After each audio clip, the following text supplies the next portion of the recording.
Hey beautiful people, welcome back to my YouTube channel, Jazzy Jazz. I'm Jasmine and we're back at it again with another video sur ma série Jésus m'a sauvé. Et aujourd'hui, j'aimerais vous parler du fait que Jésus m'a sauvé de la tristesse. Lorsqu'on marche avec le Seigneur, il dit gardez votre cœur toujours en joie, soyez toujours joyeux dans les bons comme dans les moments difficiles. Cependant, lorsque vous avez une tristesse qui vient de nulle part, qui revient à chaque fois, qui n'a aucune raison d'être, mais que vous marchez avec le Seigneur, c'est de ça que j'aimerais vous parler aujourd'hui.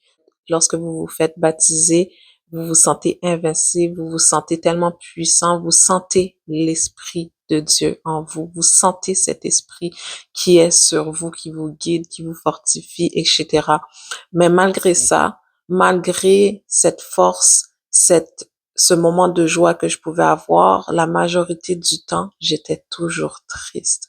Je me demandais tout le temps pourquoi. Il n'y a rien qui venait m'attrister, j'avais aucune raison tangible d'être triste, mais je pleurais à l'église, je pleurais lorsque je priais, je pleurais lorsque je faisais juste m'asseoir avec moi-même et je repassais ma vie, je pleurais constamment. Lorsqu'on marche avec Dieu, on doit garder notre cœur toujours en joie parce que notre espérance est en Dieu et que cette espérance donne la joie dans toutes les circonstances. Au fur et à mesure, j'ai compris que cette tristesse venait de toutes mes blessures, de toutes les choses que j'avais vécues, que j'avais peut-être refoulées selon moi et que j'avais pas eu le temps de vraiment vivre. Lorsque vous venez devant le Seigneur et que vous lui donnez votre vie, vous lui donnez tous vos blessures. Il dit, venez à moi, vous tous qui êtes chargés et fatigués, je vous donnerai du repos. C'est pas de venir à lui à moitié ou avec juste le bon côté, c'est de vraiment vous déverser en lui pour qu'il puisse vous retirer toutes les charges lourdes qui vous empêchent d'avancer, toutes les blessures que vous aviez camouflées, que vous aviez refoulées, que vous aviez tout simplement oubliées, ben lui, il va les faire ressurgir, pas pour vous faire du tort, loin de là, mais pour que vous puissiez guérir. Pas guérir à moitié, mais guérir complètement pour réellement retirer toute trace de douleur, de tristesse qui pourrait vous empêcher d'avoir cette joie qu'il veut vous procurer. Dieu est mon Père, mon Créateur, qui me connaît mieux que quiconque, mieux que moi-même. Donc, qu'est-ce que je peux aller lui cacher? Il est omniscient, omnipotent, omniprésent. Qu'est-ce que je peux cacher à celui qui m'a créé? Qu'est-ce que je peux cacher à celui qui voit tout, qui sait tout, qui est partout? Rien. Donc, lorsque j'ai compris que oui, c'est vrai, il y a des choses que tu as pas mis devant le Seigneur, il y a des choses euh, que tu dois réellement laisser let go pour que Dieu puisse te toucher.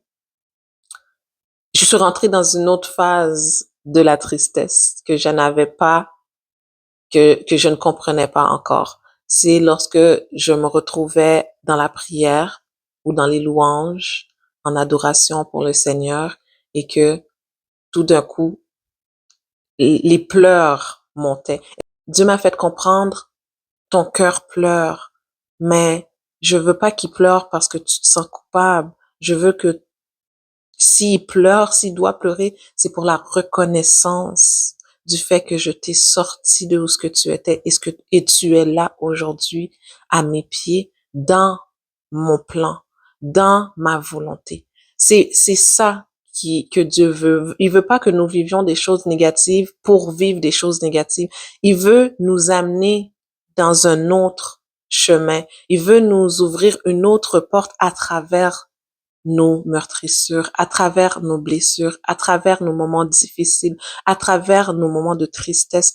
J'ai délaissé la tristesse et accepté d'ouvrir mon cœur et de parler avec mon Père à travers les pleurs. À travers maintenant mes pleurs, je ressens plus la tristesse ni la culpabilité, mais je ressens le réconfort de mon Père. Je ressens la gratitude du fait que Dieu m'a retiré d'où ce que j'étais et m'a permis d'aller autre part. Il m'a permis de vivre spirituellement à travers son esprit. Parce que lorsqu'on ne vit pas pour Dieu, lorsque le Saint-Esprit ne vit pas en nous, on vit à travers la chair, on vit à travers toutes les choses négatives de ce monde. Et c'est difficile de s'en défaire. Mais encore une fois, lorsqu'il dit, venez à moi, vous tous qui êtes fatigués et chargés, je vous donnerai du repos, c'est pour se défaire de cette carapace, de ce poids, de cette roche qu'on trimballe et qui puisse nous donner la paix, qui puisse nous décharger de toute cette chose que notre chair seule ne pourrait jamais faire. Mais lorsqu'on donne sa vie à Dieu, lorsqu'on veut marcher avec Jésus, lorsque son Saint-Esprit est en nous, c'est beaucoup plus facile de retirer tous ces meurtrissures, ces blessures, ces tristesses, etc., qui nous pèsent. Mais lorsqu'on marche avec lui, ces choses existent, mais n'ont aucun pouvoir sur nous, n'ont aucune puissance, ne pèsent pas lourd sur la balance. Lorsque je pleure maintenant, parce que je suis reconnaissante. Je sens, je vois mon Père qui me réconforte et qui me dit, je comprends. Tu n'as pas de mots, mais j'entends ton cœur. Je comprends ce que tu vis. Et à travers ça, je me sens réconfortée. Je me sens en joie. Ce n'est pas des pleurs de joie non plus comme le monde aime dire, c'est des pleurs de joie. Non, c'est beaucoup plus profond que ça. Moi, c'est la reconnaissance. La reconnaissance de la grâce de Dieu pour moi. La reconnaissance de pouvoir marcher avec l'Esprit Saint.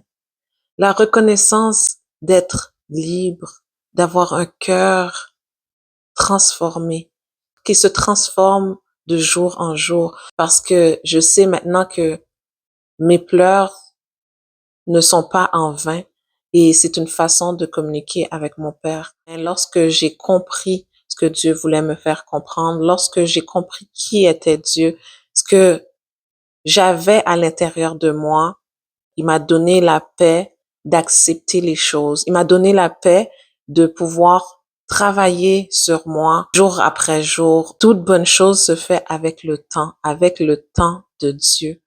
Les pleurs que j'avais, ce n'était pas un signe de faiblesse. Au contraire, c'était une façon, encore une fois, que je communiquais avec Dieu, mais aussi son Esprit Saint me convainc, me fait comprendre que Dieu n'est pas loin. Il te voit et il est en train de te transformer. Il est en train de te renouveler, de purifier ton cœur en profondeur afin que tu deviennes la personne forte, autoritaire et puissante, non pas pour ce monde, mais pour le monde invisible. Parce qu'on se bat pas contre la chair et le sang, guys, mais les choses qu'on ne voit pas.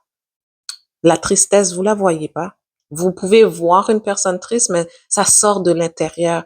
Des combats que vous avez qui sortent de l'intérieur, ces combats doivent être combattus avec des armes spirituelles. Les pleurs redondants que j'avais, j'ai pu comprendre que c'était juste le cheminement de quelque chose de merveilleux. Juste un passage pour quelque chose de merveilleux. Et aujourd'hui, je peux confirmer que Jésus m'a sauvé de cette tristesse coupable, de cette tristesse lourde, de cette tristesse qui me faisait stagner, que même lorsque j'avais pas les mots, Dieu a vu mes pleurs, Dieu a vu mon cœur parce que je lui ai tout simplement ouvert. Cette tristesse qui te pesait, je vais la rendre en quelque chose de positif, qui est la reconnaissance, qui est la joie, qui est la paix. Une paix, non pas comme les hommes donnent, mais une paix incomparable que seulement Dieu peut vous donner lorsque vous ouvrez votre cœur réellement et sincèrement à lui. Donc, si vous traversez une période de tristesse, ou ce que vous sentez que vous pleurez tout le temps, mais que Dieu dit, garde ton cœur toujours en joie, puis que tu te dis, mais Seigneur, pourquoi je suis triste? Essaye tout simplement, réellement, d'ouvrir ton cœur à Dieu et de le faire comprendre que tu n'as plus de mots, tu ne sais plus, mais Dieu seul sait et que lui seul peut guérir ton cœur afin que cette tristesse se transforme en gratitude, en reconnaissance et en joie ultime. ce n'est pas la fin du chemin. Au contraire, ce n'est que le commencement d'un plan merveilleux et rempli de bonheur. J'ai vraiment aimé faire cette série. Je pense que la prochaine, c'est vraiment la conclusion, un résumé de vraiment mon cheminement. Et j'ai vraiment apprécié parce que autant que j'espère que ça vous a touché, autant moi, ça m'a édifié, ça m'a transformé, ça m'a fait comprendre des choses que lorsque l'on dit pas à voix haute, on ne comprend pas. Donc, j'espère réellement que cette série vous a fortifié d'une façon ou d'une autre, ou tout simplement vous a encouragé à connaître votre Père, de vous encourager à vous approcher de Jésus, parce que s'il m'a sauvé, Jésus peut vous sauver également. Donc, si vous avez apprécié encore cette vidéo, guys, vous savez déjà quoi faire. Donc, je vous dis à la prochaine pour une prochaine vidéo. Et sur ce, soyez bénis.